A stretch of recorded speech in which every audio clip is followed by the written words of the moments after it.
আপনার কর্মজীবনটা কি আসেন সেটা দেখি। আপনার কর্মজীবন কি ভালো? না মির্জা ভাই, আপনার কর্মজীবন ভালো না। আপনার কর্মজীবন কলঙ্কে ভরা। না, আমি কোনো পত্রিকার নিউজ নিয়ে আপনার চরিত্র হনন করব না, ওইটা আমার কাজ না। 2015 সালে আপনি আপনার নিজের দাখিল করা হলফনামা থেকেই দেখাবো। আসেন আমরা আমাদের ঠিক পথে জন্ম নেওয়া মির্জা আব্বাস ভাইয়ের আমলনামা দেখি। আচ্ছা মির্জা আব্বাস ভাই, মির্জা তো আপনার পারিবারিক পদবি না, তাই না? এটা আপনি লাগাইছেন পরে। আপনার বাবার নামের আগে তো মির্জা নাই, তাই না? আপনার বাবার নাম আব্দুর রাজ্জাক। আপনার এখান মির্জা লাগাইতে হইল ইনফিরিয়রিটি কমপ্লেক্সে এলিট হইতে চাইছেন, নতুন বাংলাদেশের এলিট হইতে চাইছেন না? টাকা পয়সা হয়েছে, এখন মির্জা না থাকলে কেঙ্কা হয়।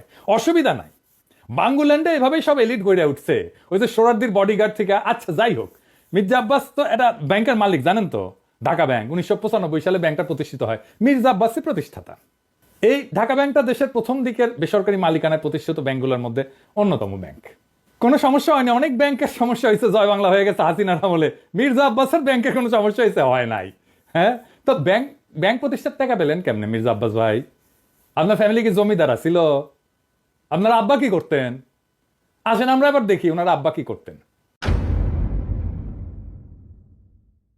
উনার আব্বা মতিঝিল সরকারি উচ্চ বিদ্যালয় বা মতিঝিল সেন্ট্রাল গভর্নমেন্ট স্কুল হিসেবে যেটা পরিচিত, ওই স্কুলের দপ্তরই ছিলেন। ডং ডং ডং ডং ডং ডং কইরা ঘন্টা বাজাইতেন। কি মির্জা আব্বাস ভাই, খারাপ লাগলো? হ্যাঁ, দপ্তরের কাজ খারাপ না, সম্মানের কাজ। কিন্তু আপনি যে কাজ করতেছেন সেটা সম্মানের না। দপ্তরের কাজের পাশাপাশি আপনার স্কুলের সামনে মসজিদের সাথে একটা ছোট্ট পুরীর দোকান ছিল। পুরি বানাইতেন আপনার আব্বা, ওই পুরীর দোকান চালাইতেন। ওই সিপার পুরীর দোকানের জমিটাও ছিল রেলের। এখনো আপনি রেলের জায়গা দখল করে বাসা বানায় বসবাস করছেন। হয়তো পরের জায়গা পরের জমি, ঘর বানাইয়া আমি রই। আমি তো ভাই জমির মালিক নই। দপ্তরি থাকাটা কোনো অপরাধ না, লজ্জারও না। কিন্তু ওই অবস্থা থেকে ব্যাংক মালিক হওয়ার জার্নিটা আমরা বুঝে দেখতে চাই। কেমনে বাংলাদেশের এলিট তৈরি হয়েছে, কেমনে বাংলাদেশের পলিটিশিয়ানরা তৈরি হয়েছে, কেমনে বাংলাদেশের রাজনীতিতে দুর্বৃত্তায়ন হয়েছে। 1991 সালে প্রথম এমপি হন মির্জা আব্বাস। তারপরে কিছুদিনের মধ্যে ঢাকার মেয়র, আর 4 বছরের মধ্যে ব্যাংক মালিক। এমপির বেতন কত মির্জা ভাই? মন্ত্রীর বেতন কত? 1-1.5 লাখ টাকা সেই সময় মাসে, তাই না? তো কোন জাদুর কাঠি পাইলেন যে ব্যাংক বানানোর টাকা পাইছেন? এমপি হওয়ার আগে কি করতেন আপনি? আপনি ছিলেন কমিশনার। কমিশনারের বেতন কত? আপনার বৈধ ব্যবসা কি ছিল? বৈধ ব্যবসা ছিল ওই অঞ্চলে শাহজাহানপুরের গরুরহাটের ইজারা নিতেন আপনি। সেই 75 পরবর্তী সময় কমলাপুর রেলওয়ে যত ঠিকাদারি, সড়ক পরিবহন সহ আরো বহু জায়গা থেকে চাঁদা উঠাইতেন। চান্দা তোলাটা আপনার পুরানো অভ্যাস, তাই চান্দা তুলে আমাদের টাকা দিতে চায় যেন আমরা ইউটিউবিং ছাড়ি। চান্দা তোলা ছাড়া আর কিছু করার যোগ্যতা মির্জা আব্বাস আপনার ছিল না কোনোদিনই। কারণ উনি আবার দারুণ মেধাবী। আপনার ইউনিভার্সিটিতে পড়ার যোগ্যতা হয় নাই। সোহরাওয়ার্দী কলেজ থেকে 2nd ক্লাসে ডিগ্রি পাস করেছেন, এই যে সার্টিফিকেট আপনার, দেখেছেন? আল্লাহ বাঁচাইছে, আর একটু কম হলে তো জাতির ফিতা হয়ে যেতেন। তো উনি নিজেই নিজের সার্টিফিকেট দাখিল করেছিলেন। যাই হোক, এই একাডেমিক কোয়ালিফিকেশন নিয়ে আপনার তো কেরানিরও চাকরি হইতো না কোথাও, বাংলাদেশেও না। আপনার তো কিছু করার ক্ষমতাই নাই।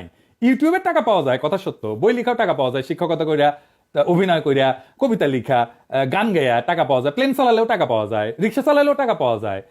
আপনার ড্রাইভারও যে ড্রাইভিং করে সেটা তো টাকা পাওয়া যায়। তো আপনি এর কোনোটাই পারেন না। আপনি চান্দা তুলে টাকা তুলতে পারেন, ওটাই আপনার উপার্জন, ওইটাই আপনার ক্ষমতা। তো চান্দা তুলে টাকা দিয়ে ইউটিউব বন্ধ করার আবদার কেন করতেছেন? ব্যথা বেশি দিচ্ছি, ব্যথা কি জিনিস আপনি টের পান নাই?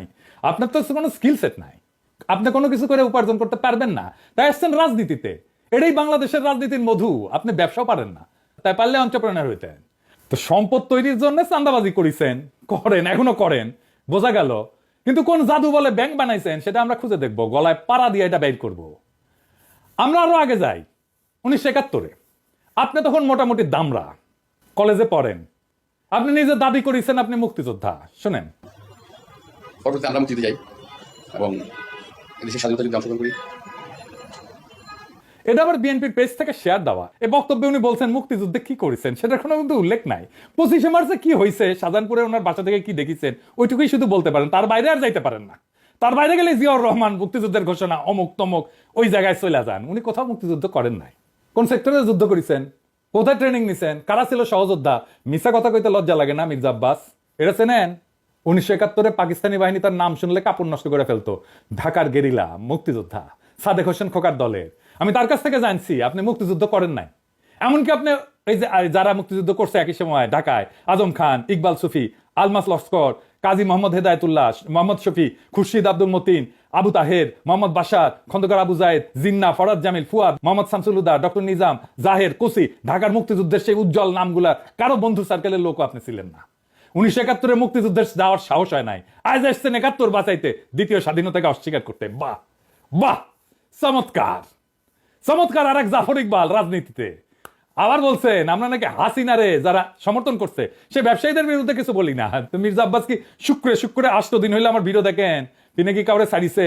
হাসিনা যখন ক্ষমতায় তখন একটা এপিসোডই করছে আলাদা করে ফ্যাসিবাদের সমর্থক ব্যবসায়ীদের। এডিটর সাহেব দেখে দেন না কিছু এক না ওটা থেকে। এফবিসিসি এর একটা কনফারেন্স আছে, সেইখানে বাংলাদেশের ব্যবসায়ী নেতারা হাসিনাকে সামনে রেখা নানাভাবে তেল দিছে, শেখ হাসিনার নামে জয়ধ্বনি দিছে, গানের কলি ব্যবহার করে হাসিনার মন পাওয়ার চেষ্টা করছেন। হাসিনাকে যারা উৎখাত করতে চায় তাদের দেখে নিবে বলছে হাসিনাকে যারা উৎখাত করতে চায় তাদের ঠেকায় দিতে বাংলাদেশের ব্যবসায়ীরাই যথেষ্ট। শেখ হাসিনা।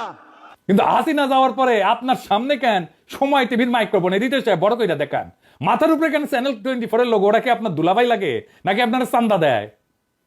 আবার শোনেন, বলতেছে আমরা নাকি সবার পিছে লাগি। কার পিছে লাগিছি?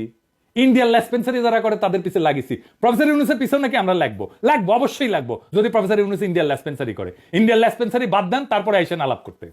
আমাদের কাছে খবর আছে, বুঝছেন, সব খবর আছে। কি করিছেন হাসিনার আমলে, কেমনে কারে ম্যানেজ করিছেন, সব খবর আছে।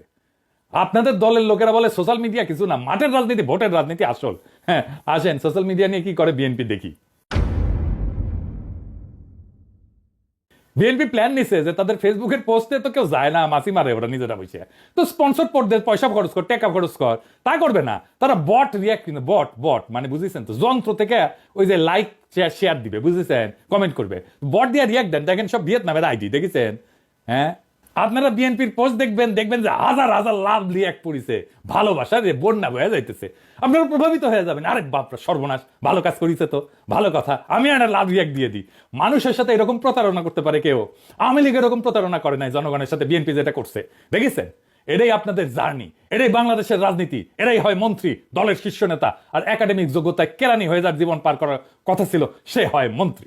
যার উপার্জনের ধান্দাই হইতেছে কিভাবে অন্যরে ঠকাবে, আরেকজনকে অতিরিক্ত সুবিধা দেবে, অন্যরা বঞ্চনা করবে বা ভয় দেখায় উপার্জন করবে, চান্দা নেবে। আমি যদি 1 টাকা ইউটিউবে উপার্জন করি না, সেটা আমার ইনকাম ট্যাক্সের ফাইলে আছে, এটা আমার বৈধ উপার্জন। আমি 1 টাকা যদি খরচা করি, ওটাও দেখাইতে পারবো আমি কিভাবে এই 1 টাকা উপার্জন করছি। আপনি জিন্দেগিতে দেখাইতে পারবেন না কিভাবে আপনি ব্যাংক বানানোর টাকা পাইছেন, জিন্দেগিতে পারবেন না, চ্যালেঞ্জ দিলাম আপনাকে। আপনার বৈধ উপার্জন কি? আপনি নিজেই ঘোষণায় বলছেন বাড়ি ভাড়ার টাকা আর ব্যাংকে রাখা সঞ্চয়পত্র। বাড়ি ভাড়ার টাকা পেট চালান, বসে বসে খান, আর ব্যাংকে রাখা সঞ্চয়পত্র ওইটি থেকে সুদ আসে, এটা হইতেছে আপনার উপার্জন। তাও এটা আজকের কথা না, 10 বছর আগের কথা। লজ্জা লাগে না আপনার? হ্যাঁ, আমার প্রত্যেকটা পয়সা হালাল, আপনার প্রত্যেকটা পয়সা হারাম। আপনি দাবি করতে পারবেন আপনার প্রত্যেকটা পয়সা হালাল? পারবেন না। বুকে হাত দিয়া বলবেন, আল্লাহর কসম কেটে বলবেন, দেখাই দেবেন আপনার উপার্জন কিভাবে হয়েছে, কেমনে আপনি ব্যাংক করছেন। আপনি কাউরে না কাউকে বঞ্চনা করে সুবিধা দেওয়া, ভয় দেখায় যে টাকা উপার্জন করছেন, সে উপার্জনের টাকা দিয়ে ক্যাডার পালেন, সে ক্যাডার ভোটে জিতায়, আর অনুপার্জিত টাকায় ভোট কিনা এমপি হয়ে যান আপনি। আপনার দলের লোকেরা ভোটের কথা বলে, ভোটের কথা গপ্প শুনে না আমাদেরকে। নমিনেশন কিনতে হয় পার্টি থেকে, চান্দা দিয়া, তারপরে টাকা ছিটায় ভোট কিনতে হয়, কেন্দ্র দখল করতে হয়, জাল ভোট দিতে হয়, এই দিয়েই চলছে এতদিন। ভোটের শক্তির রোয়াব দেখায়েন না, ওই রোয়াব আমরা ফুটে করে দিতে পারি। জুলাই বিপ্লবের আকাঙ্ক্ষা ছিল এই বন্দোবস্তের পরিবর্তন, সত্যিকারের মেধাবীদের দিয়ে রাষ্ট্র চালানো। আপনার কোনো স্কিল নাই মন্ত্রী হওয়ার, আপনি রাষ্ট্র জিনিসটাই বুঝেন নাই, আপনি রাজনীতিও বুঝেন নাই। ক্ষমতা আপনার কাছে টাকা উপার্জনের মৌকা, আর কিচ্ছু না। মির্জা ফখরুল বলছেন আমরা কোথায় নিয়ে যেতে চাই দেশকে, শুনেন, তারা বাংলাদেশকে কোথায় নিয়ে যেতে চাইবেন না। আমরা দেশ থেকে ফ্যাসিবাদের সমস্ত কলঙ্ক চিহ্ন মুছবো, আমরা বাংলাদেশে ভারতের তালুকদারি বন্ধ করব চিরতরে, আমরা বাংলাদেশে একটা সাম্যের ইনসাফের রাষ্ট্র করব। আপনারা মির্জা ফখরুল সেই স্বপ্নের সামনে বাধা হয়ে দাঁড়ায় আছেন। দেশের জনগণ জানে, বুঝতে পারে প্রফেসর ইউনুসকে কেন তাড়ানোর চেষ্টা করতেছেন, কেন দ্রুত নির্বাচন চান। জনগণের জন্য প্রফেসর ইউনুসের এই অতি অল্প সময়ের শাসন হয়ে থাকবে একটা স্বপ্নের মতো, এক অলিক সম্ভাবনার মতো, এক বিদ্যুৎ চমকের মতো সময়। তারপর বাংলাদেশ আবার ফিরে যাবে আপনাদের সেই আদিম জমিদারি ব্যবস্থায়, আপনাদের সেই মাফিয়া শাসনে। আবার কালো টাকা এবং পেশি শক্তির মাস্তানেরা গাড়িতে পতাকা ওড়ায় ঘুরবে, হেলিকপ্টারে চড়বে, দলীয় মাজারের খাদেম। আবার আমাদের ভয়ে ভয়ে বাঁচতে হবে, ক্ষমতার অঙ্গুল হেননের নিয়ত নির্দিষ্ট হবে আমাদের মতো ছোটখাটো মানুষদের। আমরা জানি আমাদের দাসের জীবন, আমরা পুতুল নাচের রীতি কথার দুর্ভাগ্য পীড়িত জাতি, সমাজের সবচেয়ে অযোগ্য, অশিক্ষিত, দাম্ভিক, অসৎ মানুষের বড় গলা শোনা ভয়ের রাজ্যে জীবন মৃত আমরা জানি আপনাদের বসংবৎ কোটাল পুত্রের ভিন্ন মতের আগাছা কেটে ফেলার অভিযানে আমরা যে কোনো সময় কচু কাটা হয়ে যেতে পারি। আমাদের জীবন মিথ অফ সিসিফাস। সিসিফাসের গল্প জানেন? আর এক অভিশপ্ত জীবন ছিল। পাহাড়ের নিচ থেকে পাথর ঠেলে ঠেলে ঠেলে ঠেলে যখন সে উপরে নিয়ে যায় একেবারে চূড়ায়, তারপর আবার সেই পাথরটা নিচে পড়ে, আবার তার ঠেলে ঠেলে ঠেলে ঠেলে উপরে নিয়ে যেতে হয়। এটাই তার অভিশপ্ত জীবন। আমাদেরও বাংলাদেশের নাগরিকদের জীবন মিথ অফ সিসিফাস। আমাদের অভিশপ্ত জীবন সিসিফাসের মতো। আমাদের সন্তানেরা বারবার রক্ত দিবে এই ক্ষমতার রাক্ষস তাড়াইতে, আবার নতুন রাক্ষস এসে দখল করবে জনপদ। আমাদের আসলেই কোনো মুক্তি নাই। কিন্তু মির্জা আব্বাস, মনে রেখেন, পৃথিবীতে যদি একজন মানুষও থাকে এই নষ্ট দুর্বৃত্তের রাজনীতির মুখোশ খুলে দেবে, সেটা আমি। ঈদের জামাতে যারা প্রফেসর ইউনূসের হাত ছুঁইছে তারা বলছে আকুল ভাবে স্যার আর 5টা বছর থাকেন, কারণ তারা জানে ওই লোকটা তাদের মানুষের মর্যাদা দিছে। বেশি দিন লাগে নাই, মাত্র 7-8 মাস। মানুষ তার বিপুল সম্ভাবনা আর তাদের অফুরন্ত শক্তির খোঁজ পাইছে। জাতির প্রাণ শক্তি জায়গা উঠছে। এটাই বিপ্লব। আমরা এই পরিবর্তনের জন্য জান লড়াই দিছি। এই জন্য আমাদের বাচ্চারা জীবন দিছে জুলাই আগস্টে।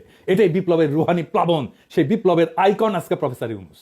জনতার স্বপ্নের সামনে বাধা হইয়া দাঁড়াইলে জনতাই আপনাদেরকে রুখে দিবে। সেই দিন বুঝবেন সোশ্যাল মিডিয়া কি জিনিস। আপনারা ক্ষমতায় আসতে পারেন, কিন্তু কোনোভাবেই এই স্বপ্নের সময় প্রফেসর ইউনূসের করে দেওয়া যাওয়া অর্জনকে অতিক্রম করতে পারবেন না।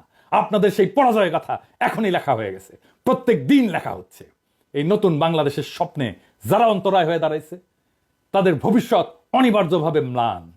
ইতিহাসের নিয়মে জনগণের ইচ্ছার বিপরীতে দাঁড়ানো মানেই পরাজয়। মির্জা আব্বাস এবং তার মতো নেতৃত্বের অবসান অনিবার্য। আমরা জানি এই লড়াই শুধু ক্ষমতার না, এই লড়াই ইনসাফের, সাম্যের, মুক্তির। আমাদের তরুণ প্রজন্ম আজ যে নতুন বাংলাদেশের স্বপ্ন দেখছে, যেখানে দুর্বৃত্তের রাজনীতি, চাঁদাবাজির আধিপত্য কিংবা ক্ষমতার দম্ভের কোনো স্থান নাই, সেখানে থাকবে সৎ, মেধাবী, প্রগতিশীল নেতৃত্ব। প্রফেসর ইউনূস এই নতুন স্বপ্নের প্রতীক। তার নেতৃত্বে যে নতুন দেশ গড়ার লড়াই শুরু হয়েছে তা জনতার হৃদয়ে আর এক বিপ্লবের আগুন জ্বালায় দিছে। এই আগুন নিভে যাওয়ার না। জনতা জানে, জনগণ জানে এই পরিবর্তন তাদের জীবনে, তাদের ভাগ্যের, তাদের সন্তানের ভবিষ্যতের প্রশ্ন। মির্জা আব্বাস কিংবা তার মতো অতীতের রাজনীতির নেতাদের কাছে আমাদের একটাই বার্তা: সময় বদলাইছে, জনতার স্বপ্নকে দমায় রাখা যাবে না। নতুন বাংলাদেশে মিথ্যা, দুর্নীতি, ক্ষমতার অপব্যবহার থাকবে না। আমাদের লড়াই চলবে জুলাই আগস্ট বিপ্লবের প্রকৃত অর্থ বাস্তবায়ন না হওয়া পর্যন্ত। এই নতুন বাংলাদেশের স্বপ্ন বাস্তবায়নের পথে প্রত্যেকটা বাধাকে পেরায় আমরা আগায় যাব একটা সত্যিকারের স্বাধীন, সাম্যের, ইনসাফের, মানবিক বাংলাদেশের পথে। ইনকিলাব জিন্দাবাদ।